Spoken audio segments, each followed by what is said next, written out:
Prepare-se para uma viagem no tempo, uma imersão em um mundo onde a eletricidade era uma promessa distante e o vapor impulsionava o progresso.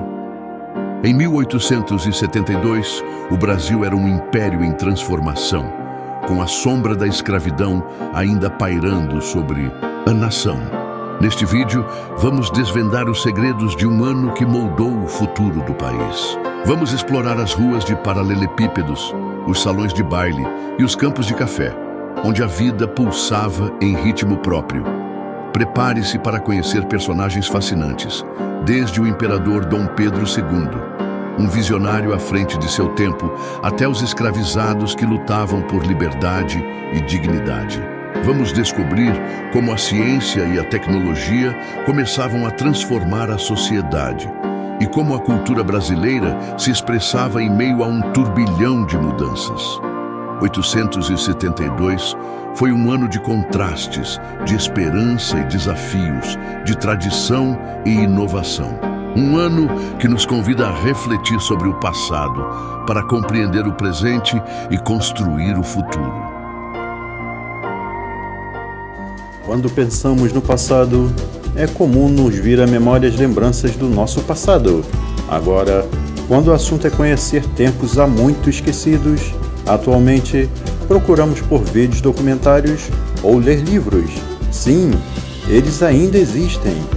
No vídeo de hoje, vamos fazer uma viagem a 152 anos atrás, no ano de 1872, época do Velho Oeste e do Brasil Imperial. Senhoras e senhores, sejam todos muito bem-vindos a mais um vídeo do nosso canal. Meu nome é Renato e gostaria de convidar os gentis amigos a embarcar comigo nessa viagem sensacional ao século XIX. E agora vamos aos fatos que marcaram o Brasil nesse ano de 1872. No dia 9 de janeiro, era assinado o Tratado de Paz entre o Brasil e o Paraguai, 2 anos após o fim da Guerra do Paraguai.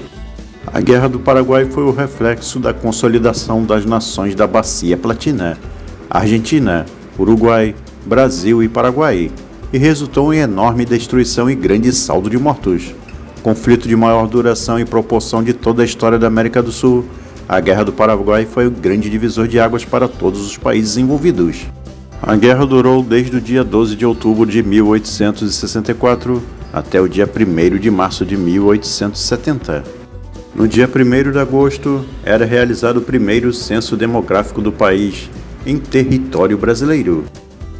O Brasil da época vivia sob o regime da monarquia e era governado pelo imperador Dom Pedro II, que exerceu seu mandato do dia 9 de abril de 1831 até o dia 15 de novembro de 1889. Em 1872, o Brasil era dividido em 20 províncias, como Bahia, Goiás, Pará e Santa Catarina, por exemplo, que por sua vez comportavam 641 municípios. Dentro deles, para fins do censo, o território era dividido em 1.473 paróquias, regiões que tinham como elemento central uma igreja, comandada por um pároco. O recenseamento geral do Império de 1872 arrolou quase 10 milhões de habitantes, que estavam distribuídos em 20 províncias e um município neutro. Os números mostram um país essencialmente rural, de população predominantemente negra e mestiça, com uma parcela ainda significativa de escravos, um total de 15%. O sistema de divisão territorial implantado no Brasil desde o início do período colonial foi o de capitanias hereditárias. Com a declaração da independência do Brasil em 1822, esse sistema foi substituído pela divisão do país em províncias. Em 1872, alguns municípios possuíam mais escravos que pessoas livres, como em Santa Maria Madalena, Cantagalo, Valência, Piraí e Vassouras, no Rio de Janeiro, Bananal, em São Paulo, Santa Cruz, na Bahia e São Luís Gonzaga, no Maranhão.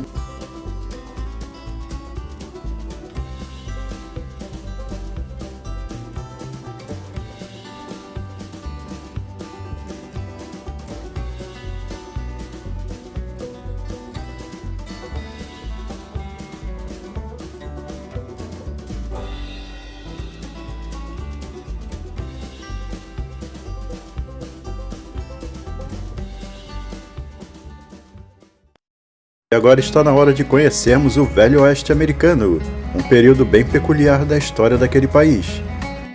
Tema de diversos filmes de bang bang italianos, conhecidos como Western Spaghetti, e americanos, conhecidos como Faroeste, a região denominada como Velho Oeste remete a uma época importante na história dos Estados Unidos, ocorrida devido à expansão da fronteira do país em direção à costa do Oceano Pacífico, também conhecido como Oeste Selvagem, Far West ou Old West.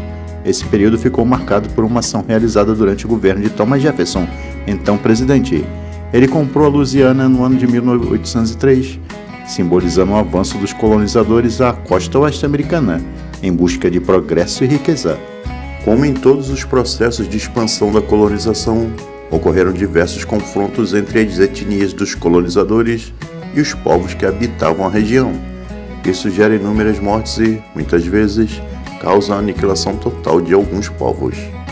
Um dos pistoleiros mais famosos dos Estados Unidos naquela época era William Henry Bonney McCarthy Jr., mais conhecido como Billy the Kid. Pobre e órfão de pai, William, que desde a infância referia-se a si mesmo como Billy, nasceu em Nova York. Aos 14 anos, porém, mudou-se com a família para Silver City, uma cidadezinha famosa pela exploração de prata no Novo México. Por lá, sua mãe acabou morrendo e Billy, contrário às ordens do padrasto, decidiu sair de casa. A história do rapaz comoveu a dona da pensão, Sarah Brown, que lhe ofereceu abrigo e comida em troca de serviço. Mas, em vez de trabalhar, Billy foi flagrado furtando a despensa e acabou voltando às ruas. 10 dias depois, decidido a assumir o crime como seu meio de vida, invadiu e roubou roupas e pistolas de uma lavanderia chinesa. Billy fugiu para o deserto e se tornou um foragido. No Arizona, estado vizinho, virou ladrão de gado e cavalos. Aos 17 anos matou sua primeira vítima, Frank P. Carrill, um ferreiro valentão. Testemunhas relataram que após se estranhar em um bar, Carrill se atirou sobre Billy, que no chão acertou no abdômen com uma única bala. Para não ser preso, Billy fugiu para o condado de Lincoln, no Novo México, e tornou-se capanga de um rancheiro importante em 1877. Um ano mais tarde, criou uma emboscada com outros pistoleiros para matar o xerife e o delegado do condado, por achar que ambos haviam matado seu patrão a mando de fazendeiros rivais. Após o conflito, Billy procurou o governador do Novo México para fazer um acordo. Ele revelaria o nome de várias autoridades envolvidas em crimes. Em troca, os deles seriam perdoados. O governador fingiu aceitar a oferta, mas o mandou para a prisão. O cárcere, porém, não duraria muito. Poucas semanas depois, ele foi resgatado com a ajuda de seu bando. Novamente livre, o jovem bandido cometeu mais alguns assaltos. Em 1880, o alcoólatra Joe Grant se desentendeu com um dos seus comparsas e o garoto chamou para um duelo. Sorrateiramente, Billy surrupiou a arma do bebum, tirou todas as balas e devolveu a arma sem que Grant notasse. Assim, venceu fácil a disputa com um tiro na testa do rival. Por meio de informantes, o xerife Pat Garrett descobriu que o criminoso buscaria abrigo em Fort Summer e decidiu posicionar sua tropa na entrada da cidade. As autoridades pegaram um grupo de Billy de surpresa à noite, com uma saraivada de balas. O rapaz conseguiu escapar, mas foi capturado nos dias seguintes e sentenciado à forca. 2 semanas antes da execução, durante uma transferência para outra cela, Billy conseguiu escapar, de novo. Segundo relatos dos jornais da época, ele golpeou um dos carcereiros com algemas que se quebraram e matou com um tiro. Do lado de fora, disparou contra o outro carcereiro e roubou o cavalo. Em 1881, Garrett organizou outro plano para apanhá-lo. Após rastreá-lo até o rancho de um velho conhecido seu, em Fort Summer, o xerife se escondeu em um dos quartos da propriedade. Quando Billy abriu a porta e viu uma sombra perto da janela, só teve tempo de perguntar quem era, antes de ser atingido por 2 tiros e cair para trás. Agora vamos falar dos carros, das carruagens. As primeiras diligências que trafegaram no Rio remontam ao início do século XIX e antecederam a chegada dos bondes. Aviso régio assinado pelo rei Dom João VI em 1817 concedeu a Sebastião Fábricas Suriguet exclusividade para estabelecer uma linha de diligências entre o centro da cidade e o Palácio de São Cristóvão, assim como outra para a Fazenda de Santa Cruz. A finalidade era facilitar o transporte de malas de correio e proporcionar condução cômoda às pessoas que desejassem beijar a mão de Sua Majestade. Eram carruagens puxadas por até 4 cavalos, capacidade para até 10 passageiros e bagageiros, além de 4 a 6 janelas de cada lado. Pouco antes da metade do século, foram inauguradas linhas de diligências para Botafogo, São Cristóvão e Tijuca. Em 1866, havia cerca de 90 linhas, fazendo serviço regular entre diversos bairros e pertencentes a várias empresas. Eram distinguidas por cores diferentes, entre amarelas, roxas, brancas e azuis. O ponto inicial era no Largo de São Francisco, no centro do Rio de Janeiro. Até o ano de 1884, existiam 374 diligências.